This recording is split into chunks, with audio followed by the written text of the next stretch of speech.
কাল নতুন এমপি মন্ত্রীদের শপথের জন্য প্রস্তুত সংসদ সচিবালয়। আমন্ত্রণ জানানো হয়েছে দেশ বিদেশের ১২০০ অতিথিকে। আসবেন ভুটানের প্রধানমন্ত্রী, ভারতের লোকসভার স্পিকার, পররাষ্ট্র সচিব, পাকিস্তানের পরিকল্পনা মন্ত্রী, যুক্তরাজ্যের এশিয়া বিষয়ক আন্ডার সেক্রেটারি। এছাড়াও যোগ দেবেন কাতার, নেপাল, মালদ্বীপ সহ বিভিন্ন দেশের মন্ত্রী পর্যায়ে প্রতিনিধি। বিশ্লেষকরা বলছেন, জনপ্রত্যাশার কথা মাথায় রেখেই ক্লিন ইমেজের মন্ত্রিসভা গড়তে হবে বিএনপিকে। ইমদাদুল হকের ক্যামেরায় আরও জানাচ্ছেন মাহবুব কবির চপল। বাংলাদেশের সংসদ চত্বরে শপথ নেবেন নতুন প্রধানমন্ত্রী সহ মন্ত্রিসভার সদস্যরা। বিষয়টি দেশ বিদেশে বেশ আলোড়ন তুলেছে। এমন আগ্রহ থেকেই ইতালির একদল পর্যটক দেখতে এসেছেন সংসদ ভবন। এর অবকাঠামো দেখে মুগ্ধ তারা। শুনেছি বাংলাদেশে নির্বাচন হয়েছে, মন্ত্রীরা সংসদ ভবনের পাশে শপথ নেবেন। বিষয়টা বেশ ইউনিক মনে হয়েছে।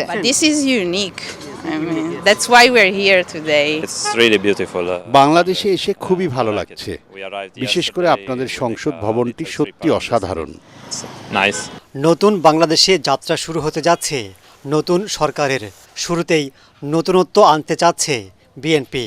এমপি ও মন্ত্রীদের শপথ নির্বিঘ্ন করতে সব ধরনের ব্যবস্থা নেওয়া হয়েছে বলে জানান সংসদ সচিবালয়ের কর্মকর্তারা।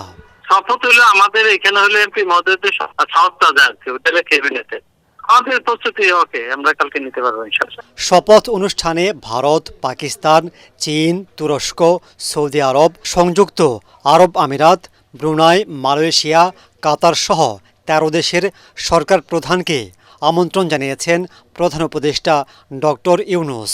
এখন পর্যন্ত অংশগ্রহণ নিশ্চিত করেছেন ভুটানের প্রধানমন্ত্রী শেরিং তোবগে, ভারতের লোকসভার স্পিকার ওম বিড়লা ও পররাষ্ট্র সচিব বিক্রম মিস্ত্রি, পাকিস্তানের পরিকল্পনা মন্ত্রী আহসান ইকবাল, নেপালের পররাষ্ট্রমন্ত্রী বালা নন্দা শর্মা, মালদ্বীপের পররাষ্ট্রমন্ত্রী আবদুল্লাহ খলিল, শ্রীলঙ্কার স্বাস্থ্যমন্ত্রী নালিন্দা জয়াতিসা, যুক্তরাজ্যের ভারত প্রশান্ত মহাসাগর বিষয়ক আন্ডার সেক্রেটারি সীমা মালহোত্রা। বিভিন্ন দেশের কূটনীতিক সহ এই তালিকায় যুক্ত হতে পারেন আরও অনেক বিদেশি। এছাড়াও দেশের প্রধান বিচারপতি, বিশিষ্ট ব্যক্তিবর্গ, জুলাই যোদ্ধা সহ বিভিন্ন স্তরের ব্যক্তিদের আমন্ত্রণ জানানো হয়েছে। দেশের বিভিন্ন সমস্যা থেকে দ্রুত উত্তরণে দক্ষ ও সৎ ব্যক্তিদের মন্ত্রিসভায় রাখার পরামর্শ সাবেক উপদেষ্টা রাশেদা কে চৌধুরীর। জুলাই গণ অভ্যুত্থানে আমাদের সন্তানেরা আত্মাহুতি দিয়েছে, সেই তরুণ প্রজন্মকে যাতে সঠিকভাবে আমরা আনতে পারি, পরিচালিত করতে পারি, নবীন প্রবীণের সমন্বয়ে একটি মন্ত্রিসভা হবে, সেটা প্রত্যাশা। রুলস অফ বিজনেস যেটা থাকে একজন মন্ত্রী বা মন্ত্রণালয়, সেটা অনুযায়ী দায়িত্ব পালন করবেন, সেটা তো আমাদের প্রত্যাশা।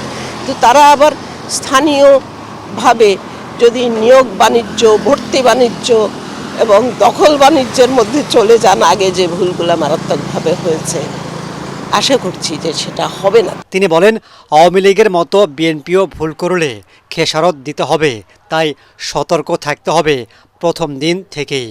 বিগত কর্তৃত্ববাদী সরকার যা করে গেছে, এখন তারা তার ফসল ভোগ করছে। তাদেরকে নানাভাবেই তো আমরা দেখলাম যে দেশ ছেড়েই পালিয়ে গেলেন নেত্রী, অনেকেই পালিয়ে গেলেন। আমরা চাই সেই সব ভুল থেকে নতুন সরকার শিখবেন।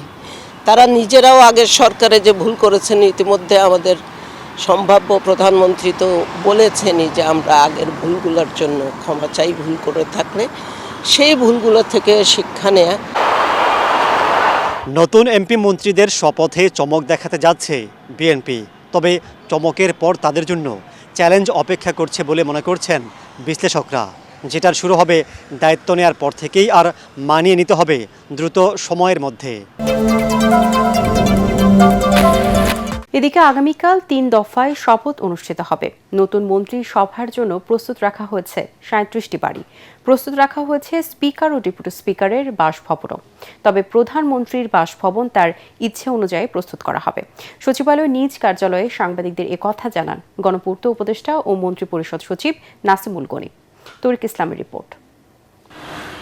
ত্রয়োদশ জাতীয় সংসদের নতুন মন্ত্রিপরিষদ গঠনের একদিন আগে অনেকটা ঢিলেঢালা সচিবালয়। চলছে নতুন মন্ত্রীদের আগমনের অপেক্ষা। শেষ কর্মদিবসের সকালে সচিবালয়ে নিজ দপ্তরের সাংবাদিকদের সাথে কথা বলেন গণপূর্ত উপদেষ্টা আদিলুর রহমান।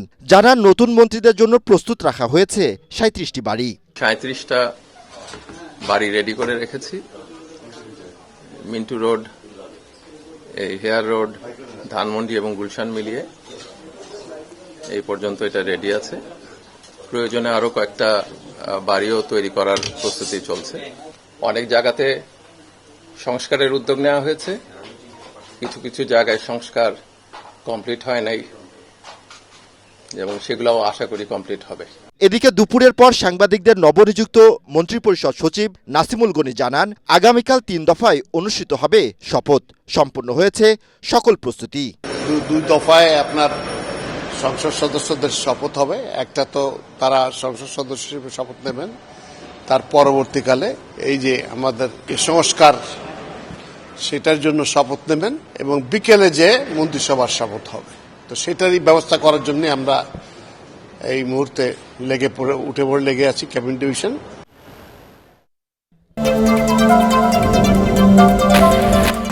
বিএনপি প্রধান তারেক রহমানের বিরোধী দলের নেতাদের বাসায় গিয়ে সাক্ষাৎ রাজনীতিতে ইতিবাচক পরিবর্তনের আভাস বলে মন্তব্য করেছেন বিএনপির নীতি নির্ধারকরা।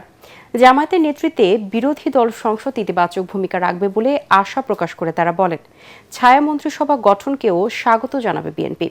ভঙ্গুর অর্থনীতি, আইন শৃঙ্খলা পরিস্থিতি নিয়ন্ত্রণ করে জনমনে স্বস্তি নিশ্চিত করাই নতুন সরকারের চ্যালেঞ্জ বলেও মনে করেন বিএনপির সিনিয়র নেতারা। রাজনীতিতে আলাদাভাবে সাংবাদিকদের প্রতিক্রিয়ার তারা এসব কথা বলেন। রিপোর্ট করছেন মইনুল হাসান। 1.5 দশকেরও বেশি সময় ধরে নজিরবিহীন রাষ্ট্রীয় নির্যাতন, নিপীড়ন, দুঃসময় পেরিয়ে এখন সুসময়, উৎসব আমেজ বিএনপি নেতাকর্মীদের মাঝে। রাত পোহালেই তারেক রহমানের নেতৃত্বে সরকার গঠন করতে যাচ্ছে বিএনপি। চেয়ারপারসনের গুলশান কার্যালয়ে দলের নেতা, বিজয়ী সংসদ সদস্য সহ বিভিন্ন পর্যায়ে নেতাকর্মীদের ভিড়ে উৎসব আবহ। দলের চেয়ারম্যানের সাথে সাক্ষাৎ শেষে স্থায়ী কমিটির 2 সদস্য নতুন সংসদ সদস্যদের শপথ, মন্ত্রিসভা গঠন নিয়ে সাংবাদিকদের সাথে কথা বলেন। স্পিকার অথবা ডেপুটি স্পিকার অ্যাভেলেবেল না থাকলে বা তারা অপারগ হলে বা তাদের মনোনীত প্রতিনিধি যদি না থাকে, সেই ক্ষেত্রে দ্বিতীয় অপশন হচ্ছে প্রধান নির্বাচন কমিশনার শপথ পাঠ করাবেন। বিরোধী দল ছায়া সংসদ করার এই সংস্কৃতি উন্নত বিশ্বে আছে, যদি তা করে সেটাকে স্বাগতম জানাই। নতুন সরকারের সামনে চ্যালেঞ্জ, তারেক রহমানের নেতৃত্বে বিএনপি কিভাবে তা মোকাবেলা করবে তারও ধারণা দেন দলটির নীতি নির্ধারকরা। অর্থনীতির বিষয়ে চ্যালেঞ্জ আছে, শিক্ষার বিষয়ে চ্যালেঞ্জ আছে, স্বাস্থ্যের বিষয়ে চ্যালেঞ্জ আছে, কর্মসংস্থানের চ্যালেঞ্জ আছে। প্রতিষ্ঠানগুলো সব ধ্বংস হয়ে গেছে। জনগণের যে আস্থা আমাদের উপর রেখেছে, এটার প্রতি সম্মান রেখে আমরা কাজ করার চেষ্টা করব। এদিকে রাজধানীর রাওয়া ক্লাবে এক অনুষ্ঠানে অংশ নিয়ে বিএনপির স্থায়ী কমিটির সদস্য অবসরপ্রাপ্ত মেজর হাফিজ উদ্দিন আহমদ বলেন, ডাক্তার শফিকুর রহমান ও নাহিদ ইসলামের বাসায় গিয়ে সাক্ষাতের মাধ্যমে তারেক রহমান রাজনীতিতে ইতিবাচক ধারার সূচনা করেছেন। এটি বাংলাদেশের রাজনীতির অঙ্গনে সুবাতাস বয়ে নিয়ে এসেছে এবং এর জন্য জনগণও তাকে খুব ধন্যবাদ জানাচ্ছে। সংসদে তো একটা বিরোধী দল থাকবে, তাদের সাথে ভালো সম্পর্ক আশা করি। তারা সরকারের গঠনমূলক সমালোচনা করবেন, এটাই আশা করি। দুঃখজনক যে আজকে আমরা এখনো শপথই নেই, আজকেও আন্দোলনের ডাক দেওয়া হচ্ছে। এটি বাংলাদেশের জন্য ভালো সাইন নয়। মুক্তিযুদ্ধের প্রধান সেনাপতি এমএজি ওসমানীর মৃত্যুবার্ষিকী উপলক্ষে আলোচনা সভায় তিনি আরও জানান, নবীন প্রবীণের সমন্বয়ে গঠিত হবে তারেক রহমানের নেতৃত্বে নতুন মন্ত্রিসভা। জুলাই সনদের ভিত্তিতে রাষ্ট্র কাঠামো তৈরি না হলে আরেকটি অভ্যুত্থান হবে বলে মন্তব্য করেছেন জামায়াত ইসলামীর সেক্রেটারি জেনারেল মিয়া গোলাম পরোয়ার। তিনি বলেন, নির্বাচনের পর 11 দলীয় জোটের নেতাকর্মীদের উপর জুলুম ফ্যাসিবাদের পুনরুত্থান। বায়তুল মোকাররমের উপর উত্তর গেটে বিক্ষোভ মিছিলের আগে সংক্ষিপ্ত সমাবেশে তিনি কথা বলেন। এ সময় মামুনুল হক বলেন, মানুষের ব্যালটের অধিকারের সাথে তামাশা করা হয়েছে। ভোট চুরি নয়, ইঞ্জিনিয়ারিংয়ের মাধ্যমে ভোট ডাকাতি করা হয়েছে বলে অভিযোগ করেন এনসিপি নেতা নাসির উদ্দিন পাটোয়ারি। রিপোর্ট করছেন মনির হোসেন তপু। সারা দেশে নির্বাচন পরবর্তী সহিংসতা, নির্যাতন, নিপীড়ন, হত্যা, ধর্ষণের প্রতিবাদে বিক্ষোভ সমাবেশ ও মিছিলের ডাক দেয় জামাতে ইসলামী নেতৃত্বাধীন 11 দলীয় জোট। বাদ আসর বাইতুল মোকাররমের উত্তর গেটে বিক্ষোভ সমাবেশ হয়। মুসলিম যখন জালিম হয়ে যায় তখন আল্লাহর আরশ কেঁপে ওঠে। এ সময় বক্তারা বলেন, পুরনো রাজনীতির সংস্কৃতিতে ফিরে যাওয়ার জন্য জুলাই আন্দোলন হয়নি, তাই ভুলগুলো শুধরে নেয়ার এখনো সময় আছে। জনগণের সামনে আমরা বিরোধী দল হিসেবে হাজির হয়েছি। আমরা রাজপথে থাকব, কড়ায় গন্ডায় ইঞ্চি ইঞ্চি করে জনগণের উপরে যারা ভোটে ইঞ্জিনিয়ারিং করেছে, ভোট ডাকাতি করেছে, নতুন ভাবে জুলুম চাপিয়ে দেবার চেষ্টা করছে, আমরা তাদের কাছ থেকে বুঝে নেব ইনশাআল্লাহ। টার্গেটকৃত ব্যক্তিদেরকে জাতীয় সংসদে যাওয়ার পথে প্রতিবন্ধকতা সৃষ্টি করা হয়েছে। ডিপ স্টেটের এজেন্ডা বাস্তবায়ন করতে বাংলাদেশের জনগণের অর্থে লালিত প্রশাসন ব্যবহৃত হয়েছে। জামাতে ইসলামী সেক্রেটারি জেনারেল মিয়া গোলাম পরোয়ার বলেন, ফলাফল তৈরিতে ও ঘোষণায় অনিয়ম হয়েছে। নির্বাচন পরবর্তী সহিংসতায় দেশের মানুষ বিস্মিত। আপনারা এইভাবে ম্যানিপুলেশন করে বিজয়ী হয়ে আপনারা জাতির পরে হামলে পড়েছেন। খুন, সন্ত্রাস, বাড়িঘর অগ্নিসংযোগ, নির্দয়ভাবে পিটাচ্ছেন, মা বোনদের ধর্ষণ করছেন। সেই দৃশ্য আমাদেরকে আবার ফ্যাসিবাদের চিত্র মনে করিয়ে দিচ্ছে। সংখ্যাগরিষ্ঠতার জোরে যদি আবার ফ্যাসিবাদের মতো এই বিপুল গণভোটে যুক্ত হওয়ার পরে জুলাইয়ের রক্তের সাথে বেইমানি করে জুলাই সনদের ভিত্তিতে নতুন বাংলাদেশে বিদ্যমান রাষ্ট্র সংস্কার করে নতুন রাষ্ট্রের কাঠামো তৈরি করা না হয়, আরেকটি জুলাইয়ের তৈরি হবে কিন্তু বলে। বিক্ষোভ সমাবেশ শেষে মিছিল বের করা হয়, যা বাইতুল মোকাররমের উত্তর গেট থেকে শুরু হয়ে জাতীয় প্রেস ক্লাব এবং মৎস্য ভবন হয়ে শাহবাগে গিয়ে শেষ হয়।